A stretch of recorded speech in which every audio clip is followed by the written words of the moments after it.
We all have those times, right? Yeah. Where you just need to sort things out in your head. And, well, for ages, the answer's been a journal. Pen, paper. Your thoughts? That quiet space for reflection. Exactly. But what if? Mm. What if that journal could actually interact with you a bit? Give something back. Yeah, that's pretty much what we're diving into today. We've been looking at material about Chosn. It's an audio journaling app, but it's taking a really different angle. Right. Data-driven conversational. That's the phrase they use. Exactly. So it's not just you talking at it. It's supposed to be more of an exchange. Okay, so for this deep dive, we're really digging into the materials from Chosn, their own stuff. Our mission is basically to understand their argument. Why do they think this interactive, data-heavy approach is, well, better than just writing things down the old-fashioned way? And it's important to remember, yeah, this is their perspective we're exploring based on the info they provide. Definitely. So, okay, data-driven conversational journaling. Let's unpack that. What does that actually mean when you're using the app? Well, the core idea is your journal isn't just passive storage anymore. Chosn apparently uses AI. It listens to what you say, your actual voice entries. Not just transcribing. No, more than that. It analyzes the words, sure, but also the way you say them, your tone, your emotion. Ah, okay, so Oh. it's trying to pick up on whether you sound stressed or happy or maybe frustrated. Precisely. And then, based on what it detects, the AI offers reflections or maybe prompts. It responds to your emotional state. Huh. That's a big difference from traditional journaling, where, you write it down, close the book, and the feedback is, well, it's just you rereading it later, if you even do. Exactly. This is aiming for something more immediate. And this connects to something the text highlights, this idea of emotional granularity. Right, I saw that. The ability to really get specific about what you're feeling, not just, I feel bad, but I feel disappointed, or I feel anxious about X. Yeah, exactly that. Being able to name those nuances. And the material mentioned a study suggesting that being better at this, having higher emotional granularity, is linked to, better mental well-being overall. Makes sense. If you can name it, maybe you can manage it better. And Chosn's angle is that by offering these reflections tied to your detected emotion, it might actually help you develop that skill, help you tune into those subtle differences in how you feel. Sort of like training wheels for emotional awareness. The text said it helps you decode your inner world. Yeah, that phrase stood out. It implies this active process of understanding facilitated by the app. What do you think about that? Well, I think about times when you feel off, but you can't quite pinpoint why. Maybe that immediate AI reflection could nudge you towards figuring it out right then, instead of it lingering. Yeah, real-time insight. Okay, but let's talk practicality. Sticking with the journal. That's the classic hurdle, right? Yeah. How many notebooks get started and then abandoned? Oh, absolutely. It's a super common experience. The blank page can be really intimidating some days. So how does Chosn tackle that? They use guided journaling. So the app provides prompts, maybe focuses on certain emotional themes for an entry. Ah, okay, so you're not just left hanging, wondering what to talk about.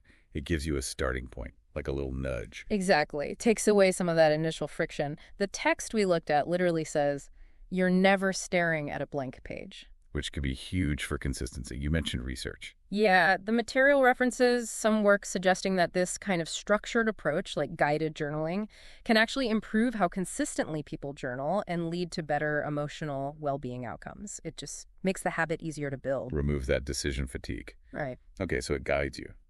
But it's also audio. Why the emphasis on speaking versus writing? That seems key to their approach. It really does. Their argument is basically that speaking is, well, more direct, more fundamental, maybe. They use the word primal. Primal. Yeah. Interesting. Like it bypasses some of the self-editing we do when we write.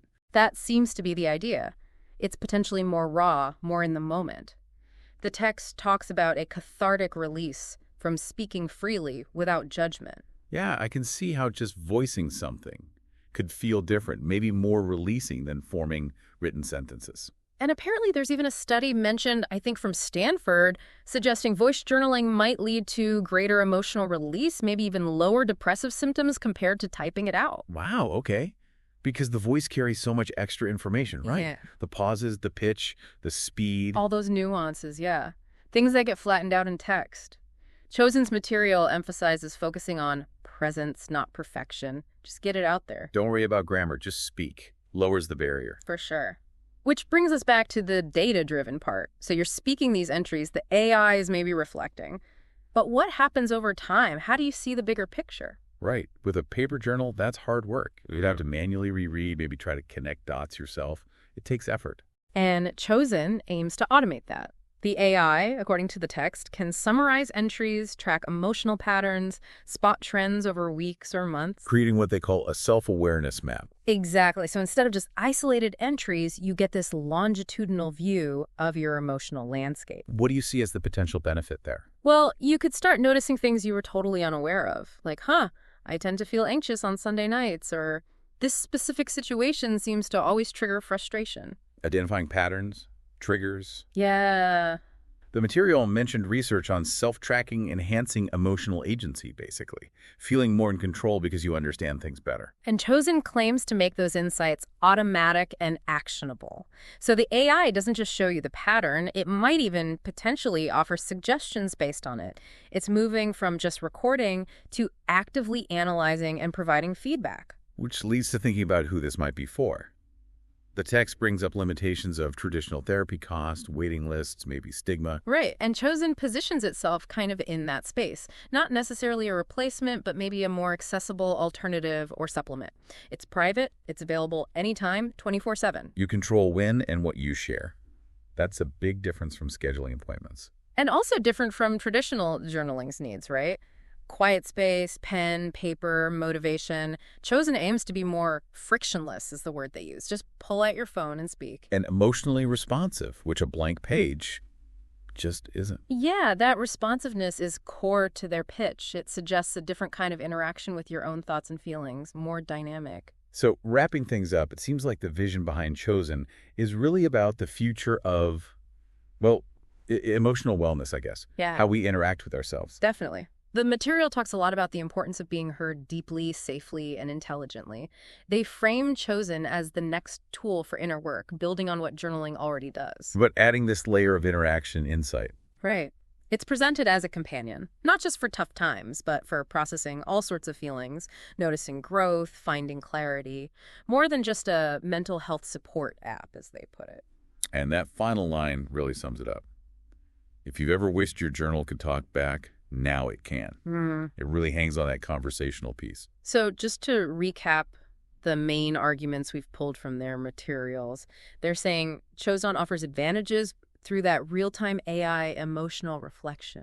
The guided support to keep you consistent. The power of using your voice for maybe deeper expression. The data analysis over time for self-discovery. And being this accessible, personalized option, maybe even an AI therapy alternative for some. And yeah, our goal today was just to lay out their case based on the info we had. Exactly.